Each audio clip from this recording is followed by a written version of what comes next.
Hi, my name is Dr. Aksar Sheikh and I am the Nodal Officer of the COVID Vaccination Center at HAH Centenary Hospital, New Delhi. I am the only transgender person to head a COVID vaccination center in entire India.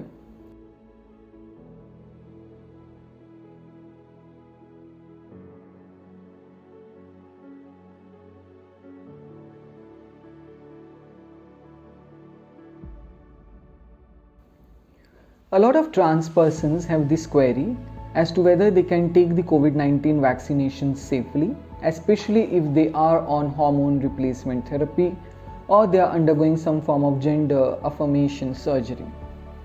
Now remember that those who are undergoing gender affirmation surgery, there is the stoppage of the hormone therapy for a period of 3 to 4 weeks prior to surgery.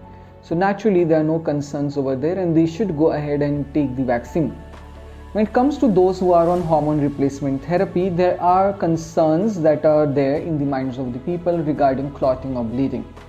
Now currently there is no scientific evidence available which suggests that the trans persons who are on hormone replacement therapy have any form of increased risk of developing clotting disorders or death following COVID-19 vaccination, and therefore there is no recommendation to stop the hormone replacement therapy before you decide to take the COVID-19 vaccination. However, you can consult with your endocrinologist for further guidance on this topic. What is important to understand is that if you get COVID-19 infection in the absence of vaccination, then your risk of developing a clotting disorder and the death is many folds higher. And that's why it is very safe to go ahead and take the vaccine rather than wait for you to get infected with COVID-19. When it comes to the number of trans persons who have taken COVID vaccine shots, we frankly do not have an idea. In fact, we do not even know the number of trans persons who are there in our country. And therefore, we do not even have an idea of how many trans persons have taken the COVID-19 shots, whether 1 dose or 2 doses. The rough estimates suggest that it's definitely below 5% of the total population and maybe only 1 to 2% of the trans community which has taken even 1 shot of the COVID vaccine so far.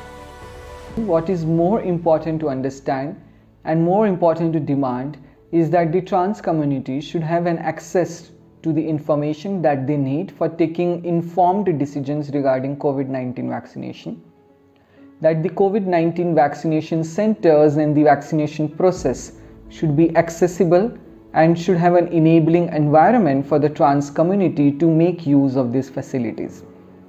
And it's not just the trans persons, but every one of us who should be motivated to take these vaccines, who should go ahead and get themselves registered for the COVID-19 vaccination. And while we get vaccinated, we should not forget that these vaccines are not 100% effective, and therefore we must keep following the COVID appropriate behavior of face masking, of hand hygiene and physical distancing. Stay safe, stay healthy.